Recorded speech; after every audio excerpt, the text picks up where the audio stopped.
Vincent Toby. Né le 17 novembre 1986 à Dabou, il a étudié les lettres modernes à l'université de Cocody, aujourd'hui université Félix Houphouët-Boigny, avant d'intégrer l'ENA en 1998. Administrateur civil, il a été entre autres sous-préfet de Thiémé dans la région d'Odiéné, au nord de la Côte d'Ivoire, préfet d'Abidjan. Sa gestion a été marquée par de nombreuses sorties sur le terrain, beaucoup médiatisées avec à la clé des sensibilisations notamment sur l'incivisme, les sujets sur des conflits et autres.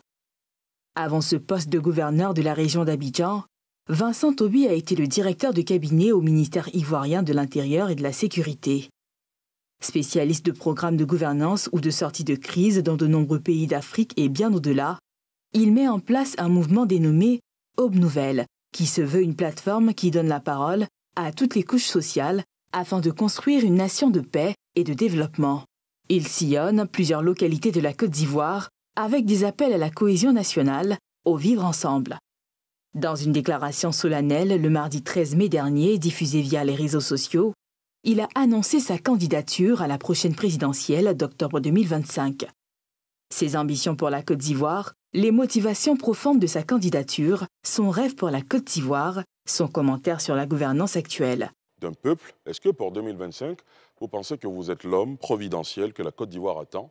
Est-ce que ce sera votre rendez-vous avec le peuple de Côte d'Ivoire? Avant d'être une rencontre entre l'homme et le peuple, c'est d'abord une rencontre avec vous et vous-même, et ensuite une rencontre entre vous et Dieu. Parce que diriger une communauté, diriger un pays, ce n'est pas une ambition personnelle, c'est se réconcilier avec des valeurs, une vision personnelle. Et ensuite, c'est de savoir si cette vision s'inscrit dans une certaine mission de foi. Donc, c'est d'abord ça. Et cette vision, cette rencontre avec moi-même, cette rencontre avec Dieu, avec les valeurs, avec les principes divins, cette rencontre a été effective. Et nous pensons que nous avons acquis quelques expériences, des expériences qui nous permettent de diriger notre pays. Il y a 4 ans, assis sur ce siège en face de moi, quand on vous posait une question, je pense que c'était une question de l'un de nos internautes, à l'idée de savoir qu'est-ce que vous feriez après votre démission de votre poste de préfet d'Abidjan, vous répondiez ceci, je vous propose d'écouter. Je vais parler un peu en langage ivoirien. Mais vous les Ivoiriens, vous n'êtes pas pato, hein? Mais quelqu'un dit qu'il ne fait plus son travail parce que c'est bon, il va faire autre chose. C'est quoi cette histoire de rivalité, forcément? À un moment, on n'est pas d'accord, on est fatigué, on se met à distance. Est-ce que ça doit forcément signifier qu'il y a un problème politique? Et je le dis, pas seulement pour celui qui a posé la question, mais beaucoup de personnes. Et je le répète, il faut apprendre souvent à se replier un peu, bon, à s'ingénier une autre vie et à être utile ailleurs, autrement, pas forcément sous les feux de la rampe. Là, je ne suis plus préfet, je serai plus certainement invité sur le plateau. Vous m'avez invité parce que, bon, actuellement, on veut savoir pourquoi. Mais cette vie dans l'anonymat est aussi une vie où on a du bonheur, dans le village, dans la case, de braiser des ignames, ou alors de manger d'attiquer poisson, de se promener en short. C'est du bonheur quand même. Il faut savoir apprécier ça. Je ne crois pas que dans cette réponse, il y ait une quelconque idée de ne pas participer à la vie politique. Pas du tout, mais vous dites en substance que vous allez retourner, profiter de la case et tout ça. C'est ce que j'ai fait. C'est ce que j'ai fait. Regardez sur mes communications un peu partout. Dès que je suis parti de votre plateau, j'ai commencé une nouvelle vie. Les habits de préfet sont tombés. Je suis allé dans les cases des Ivoiriens. J'ai visité avec ceux qui croyaient, qui partageaient la même foi, la même pensée, toute la Côte d'Ivoire. Chaque année, je fais le tour de toutes les régions de la Côte d'Ivoire. J'ai dormi dans les cases. Les gens pensent qu'aller à une élection, même une élection législative, une élection locale, une élection de mairie, c'est juste un désir personnel, on se lève. Non, une élection présidentielle, je disais tantôt, c'est votre rencontre avec vous-même, avec Dieu. Et ensuite, c'est les aspirations du peuple que vous comprenez. Et après ça, il y a tout un cheminement. Il y a un cheminement de conception, de projection, de votre image. Mais il y a un travail de mise en place d'un ensemble de stratégies et de mesures relatives à la sécurité, vos stratégies électorales, l'analyse de la vie politique, la lecture des événements politiques, de la vie politique, les contacts que vous avez, la diplomatie. C'est un ensemble d'éléments qui vous permettent maintenant d'arriver et de dire je suis prêt. Et donc, j'ai fait tout ce parcours et à un moment, je me suis dit, on peut y aller. Nous parlons de changement générationnel, M. Derassouba. Je vois les Ivoiriens dans les réseaux, dans les salons, en train de se plaindre. À quel moment notre génération descend dans l'arène politique avec l'expérience que nous avons, chacun de nous, pour commencer à contribuer? Je ne veux pas être du côté de la critique inutile et permanente de la vie politique sans pouvoir y apporter ma contribution. Donc, à partir de ce moment, je me suis dit, on y va. Et quand je l'ai dit, j'ai constaté que de nombreuses personnes autour de moi ont accepté d'accompagner cette idée. Donc, c'est le constat, c'est la vie. Et puis, c'est l'évolution normale, je dis, de mon processus de contribution à la Côte d'Ivoire. Et je crois que, comme moi, il y a des milliers, des millions d'Ivoiriens diplômés ou sans diplôme, mais qui ont un amour profond de la Côte d'Ivoire, qui aimeraient bien participer à ces processus. Et c'est l'opportunité de nous mettre ensemble pour être une autre voix dans cette Côte d'Ivoire structurée par des partis qui s'entre-déchirent. Quels sont vos atouts? C'est justement parce qu'il n'y a pas encore eu de candidat qui ait gagné, enfin comme vous le dites, hein, mais je crois que dans l'histoire de la Côte d'Ivoire, deux ou trois candidats ont décidé au dernier moment de ne pas porter particulièrement les couleurs du parti, mais d'être des candidats, pour certains, des candidats du peuple, pour d'autres, des candidats qui, bien qu'ayant l'appui de certaines alliances politiques, ne représentaient pas des partis. Donc, ce n'est pas nouveau. Donc, nous mettons dans une posture aujourd'hui de conquête des voix des Ivoiriens qui ne se retrouvent pas dans les partis politiques, mais également dans la posture des gens qui sont dans les partis, mais qui ne comprennent pas la logique de ces partis-là.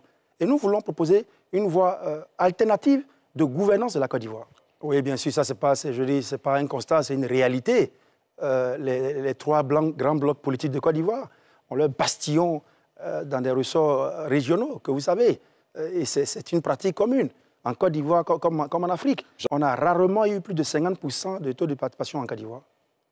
Et les derniers chiffres concernant les élections locales remontent à environ 37% de taux de participation. Je répète, il y a donc des millions et des millions d'Ivoiriens, plus de 4,5 millions d'Ivoiriens, qui ne votent pas malgré la puissance de ces partis qui sont structurés, qui sont là. Pourquoi ils ne votent pas selon vous? Mais ils ne votent pas pour plusieurs raisons, à cause de la désillusion politique, à cause de la violence, à cause des attentes.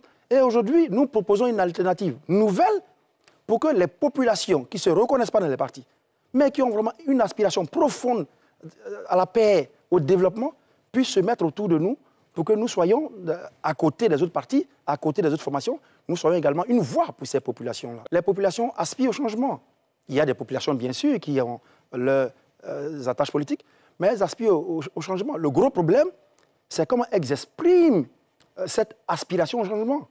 Il y a des endroits où les gens ont peur de changer, de voter, de s'exprimer, à cause, encore une fois, de notre histoire de violence, à cause de du fonctionnement de notre démocratie. Et donc, c'est ce qui, si nous n'avions pas cette impression qu'il y a des populations qui veulent le changement et qui veulent une gouvernance nouvelle, nous n'aurions pas porté cette candidature. Mais c'est parce que nous avons observé qu'une frange de la population, en tout cas celle que nous avons écoutée, est favorable à ce qu'il y ait des énergies nouvelles dans cette arène politique. Que vous inspire ce contexte? Malgré tout, vous avez décidé d'y aller. J'ai déjà pris position par rapport à cette situation. Et en disant quoi? Je voudrais le répéter ici. Allez-y. Quand vous allez à une élection et qu'il y a autant de frustration, et à cette situation que vous avez décrite, où des leaders de partis, pour des raisons diverses, ne participent pas, il y a risque sur le processus électoral. Et ça, je l'ai déjà dit. Je dis que je ne suis pas juriste, quittons les considérations juridiques techniques dans lesquelles je ne suis pas expert, mais je dis qu'on a un moment de la vie de la Côte d'Ivoire où une décision politique doit être prise pour permettre une participation large et anticiper, gérer les conflits qui pointent à l'horizon. Je suis pour la participation de toutes les forces politiques aux élections. La Côte d'Ivoire doit arrêter d'organiser des élections qui font toujours trembler les populations et qui nous mettent sur le mauvais côté dans l'opinion internationale. Je voudrais un État qui accorde une priorité au social, qui est aujourd'hui un problème dans notre pays et qui crée beaucoup de frustration. Est-ce qu'il est exclu que Vincent Aubirier, bien que candidat indépendant, puisse se rejoindre dans la dynamique des mouvements et des flux politiques d'ici la présidentielle, qu'il rejoigne une coalition? Oui, bien sûr. Mais permettez-moi, M. Ali, de faire une précision. J'ai entendu tout à l'heure la coalition, vous avez parlé du CAP. Coalition, je ne sais pas, mais il faut savoir que je ne sais pas s'il y a un problème sur les terminologies, mais une coalition, c'est un regroupement. Je l'ai déjà dit dans certains plateaux, je le répète. Une coalition, c'est un regroupement stratégique de partis politiques, de forces. On est d'accord. Pour la gestion du pouvoir. J'ai entendu des partis qui se mettent ensemble pour aller aux élections et qui se disent coalition, je ne sais pas, je suis un peu perdu dans ces appellations. Nous sommes actuellement dans une alliance. Moi et l'équipe, dans la perspective de devenir président, nous joindrions les alliances. Une alliance, c'est un regroupement tactique de partis politiques pour la conquête du pouvoir.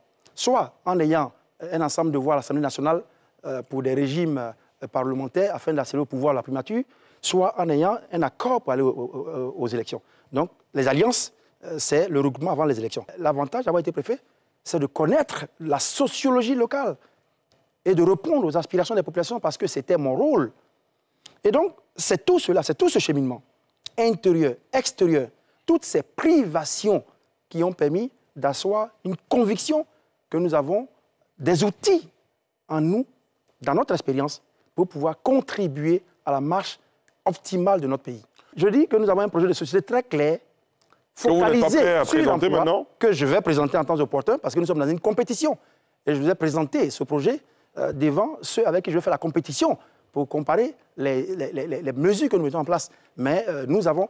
Notre projet de société est d'abord le social en priorité.